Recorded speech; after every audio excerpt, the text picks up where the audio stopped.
significant thing that we want you to hear from us right now. Never mind anything that was before. Let's have a conversation here and now. And one of the things that you do, a lot of people do it, but you're arguing for your limitation.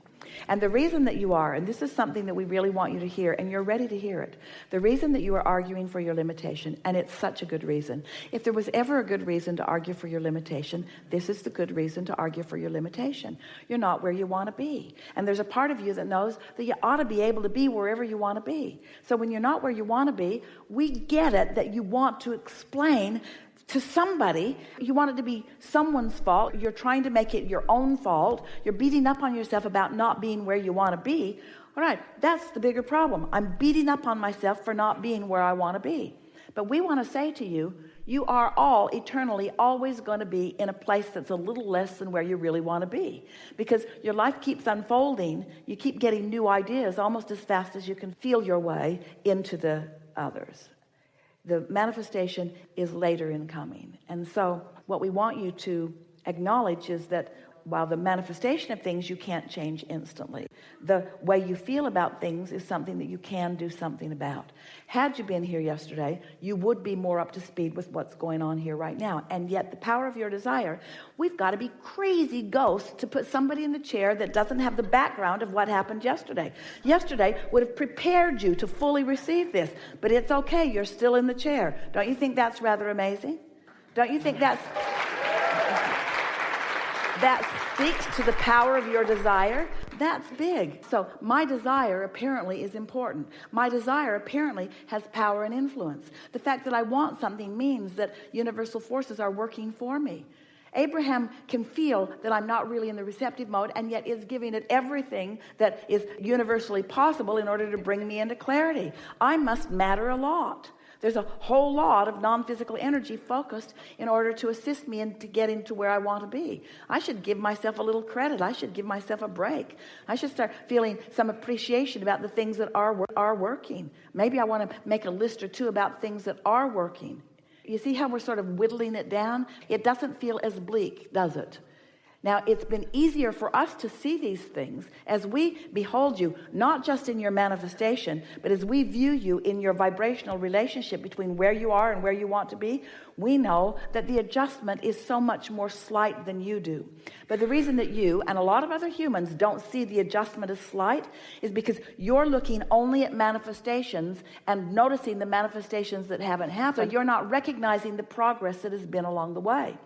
Something that we've been saying to audiences really recently, a lot to this one yesterday, something that you are now really ready to hear, is that once a desire comes to your mind, once you are able to contemplate and articulate something that you want, that means that this vibration is turning to a thing and the process is underway. And the fact that you received with clarity, and you do and are, the desire, that means that this is underway. Things aren't shutting down, things are opening up. But it feels like things are shutting down when you've asked for a whole lot to open up and you're not letting it open up. So it's not shutting down, it's just not opening up as fast as you want it to. But today, it began opening up pretty clearly. It opened up when you were inspired to say those things to your parents that got you here. It opened up that you made it here. It opened up that you're in the audience. It opened up that your vibration was in a place that we could find you. It opened up that you're here. It's opening up. It's opening up. You're not shutting down. You're opening up. You're not shutting down. You're opening up. You're not shutting down. You're opening up. You're not shutting down. You're opening up. And you are absolutely right about wanting some sleep. Your body does want some sleep. You know why? Your body wants rest from the resistance. And that, going back to your first brilliant and inspired question, the first question that you asked was about that impulse or that inclination or maybe even that desire or that idea that keeps coming to you about reemerging in the non-physical. You know why that idea is coming? Your inner being isn't giving you the idea to reemerge into non-physical. Your inner being is giving you the vibration that you're translating into the words about releasing resistance. And so you said two things that let us know that you've been in the receptive mode to some degree. The idea of wanting to reemerge into non-physical, which is screwed up a little bit. What you really mean is you want to release some resistance. And the idea that you need a bed so that you can get some sleep. Yes. But what we're saying is that's receptive mode. That's receptive mode. That's receptive mode. So let's take the idea of a bed. In other words, I've got a big problem. I can't get any sleep. And let's call that the big problem. And apparently there's a lot of resistance around it because you didn't get the bed and you acknowledge that there are not that many beds and that you haven't been able to bring a bed to you. And so that feels like a big problem. But when we break it down, is there any way of sleeping comfortably any way other than on a bed? Esther could sleep leaning against a pole. God bless her. She found a really good pillow in the airport that has an extra high profile on it that when she puts it around her neck, it holds her, it supports her head so that when she falls asleep, even if she's sitting straight up, her head does not fall forward. And she has found that pillow to be her very best friend. Her very best friend. In fact, every time she looks at it, she feels a little like a nap. Because that pillow represents comfort to her. You see what we're getting at? So there are solutions that are available, and doesn't that sort of soften the feeling about it? So what's keeping you awake is not really lack of comfort, not so much. Not lack of physical comfort. What's keeping you awake is lack of vibrational comfort, which is the same thing as to say lack of vibrational harmony.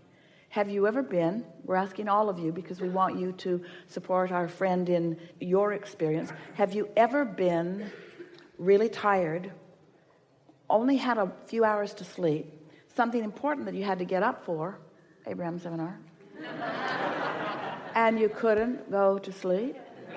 You couldn't go to sleep. You were so tired, but you can't go to sleep. Was it because your mattress was not pleasant? No. It was because there was an agitation. There's something wrong in the force. There's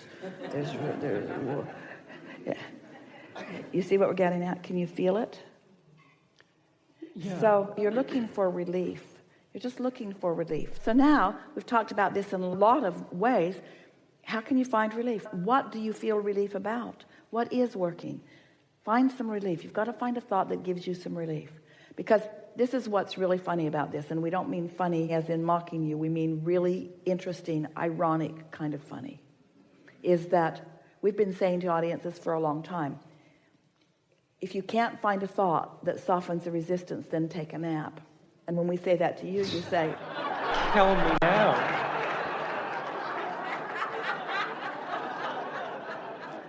oh, it's not futile like you just concluded. So to you, we would say, if you can't find relief, then take a walk.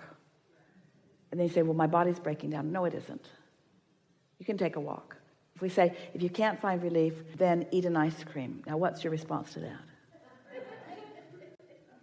Sometimes you can say, if I really needed to sleep, I would be asleep. So I'm just going to lie here and rest. And here's something that will really help you. If you will put yourself in a comfortable position and acknowledge, well, this is as close to the receptive mode as I'm able to accomplish right now. And I'm just going to listen to see if I'm in the receptive mode. You will hear us whispering in your ear. In other words, we're projecting to you solutions all day, every day. And if you'll just relax a little bit and stop complaining about what isn't working, we mean that in the most loving way. If you will just relax a little bit and stop the dialogue about what isn't working, you will hear solutions about where you are coming to you. Any of you, you understand that any time that you are in that problem mode, you can't find the solution. You've got to find some way of giving yourself a break from the problem so that the solutions can begin to flow. And it is our promise to you that that will happen, because we've never known anyone with a stronger intensity of desire. Your desire is so strong that it's serving you. But when you have strong desire, as you do, and strong resistance, that's what's making you tired. That's what's got you tense. That's what's keeping you from sleeping. That's what it is. And so you just got to feel around for subjects, any subject in the world that doesn't make you feel uptight. You've got to get off the subjects that have been bothering you and on subjects that don't. We talked a lot yesterday, you didn't hear it, about the only thing that matters is the receptive mode. And it doesn't matter what subject you have to find in order to get into the receptive mode. There are those subjects and you can find them. And now you understand the formula. There's nothing wrong with you. You are not dying. This is not your way out. This is not your time. It is not your intention from solar source to reemerge at this time. The balance of the vibration that is you is not about that at all. You are seeking alignment, and you can find alignment without re-emerging in the non-physical. But you're not going to find it all at once, and you're not going to find it on the subjects that have been stubborn, but you are going to find it if you care enough about finding it. So we just want to say to you, it's a lot of trouble to be born back into another physical body. It is. It's a lot of trouble. In other words, being born back, you got to learn to walk again. And I would have to come back. Oh yeah, you'll be back. Why? Oh, because this is where all the fun is. We know you don't know that, but this is where all the fun is. This is where all the fun is. This is where the fun is. You just got to find the right party. The right party. This is where the fun is. You just got to find the right party. To me, I feel it's in LA. Do you feel that from me?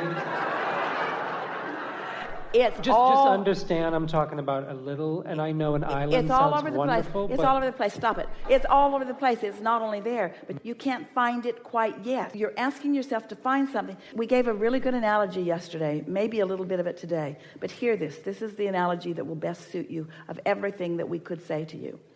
You've got a contraption that has the potential of doing a lot of things for you. It has information in it. It'll tell you anything that you need, but it runs on batteries. But you, for whatever reason, have decided that on this island there aren't any batteries. So you don't put any batteries in it, but you keep pushing the buttons.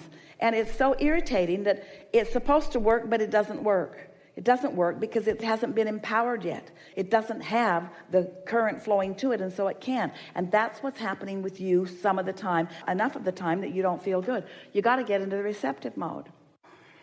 We're going to tell you something, and it is our expectation that you will hear it clearly. As you hear this clearly, it will benefit you enormously, and then this conversation will come to an end, all right? Okay. So the cells of your body know everything that we've just been saying to you, and they don't have any resistance in them because they're not complicated consciousness, and they're not worried about stuff. So the cells of your body are very intelligent and in communication with each other, and are in communication with source, and so that communication equals thriving. So the cells of your body are in pure communication with source, then the result is they're thriving because now they're in communication with each other. That's what a really healthy, good feeling, vital and alive, thriving body is. It's all about this vibrational communication. But you are, all of you, but you are, with your thinking mechanism, you are projecting thought. And that thought is a vibration. And sometimes you project thought that causes enough static or resistance in the signal that it makes it difficult for the communication between your cells and source, and between source and cells, to travel easily. That's resistance, and that's what you're feeling in the pain. Now, when you get crossways of that, when the thought that you're thinking is not in harmony with the thought that the source within you is thinking, you feel the discord of that. And in the early stages of that, in the easy, slow momentum of that, the result of that is you feel negative emotion. But what's happening with you, and it happens with a lot of people, you have adjusted to the negative emotion. So you keep thinking the same thoughts that are the reason for the negative emotion, and then you just tolerate the negative emotion. And we've been saying for a long time, it's not very comforting under under any conditions really, but we say it to you anyway, is that when you've got negative emotion, if you don't do something about changing the subject and relieving the tension of this contrasting thought, don't worry, law of attraction is going to cause that negative emotion to become more. So the negative emotion becomes more and more and more, and eventually it's not just an emotional sensation, it's a physical sensation. The really good news, and it is really, really good news, is that when you feel physical discomfort, what you are calling pain or throbbing pain, what that means is that the asking is really strong, but the resistance is too. But what it mostly means, the part of it that we want you to hear, is that it means help is on the way, help is on the way, help is on the way, help is on the way, help is here. Help is not just on the way, help is here. But you're not letting the help in because you've got resistance. Your thoughts, your chronic thoughts, are not letting the help that is there get through.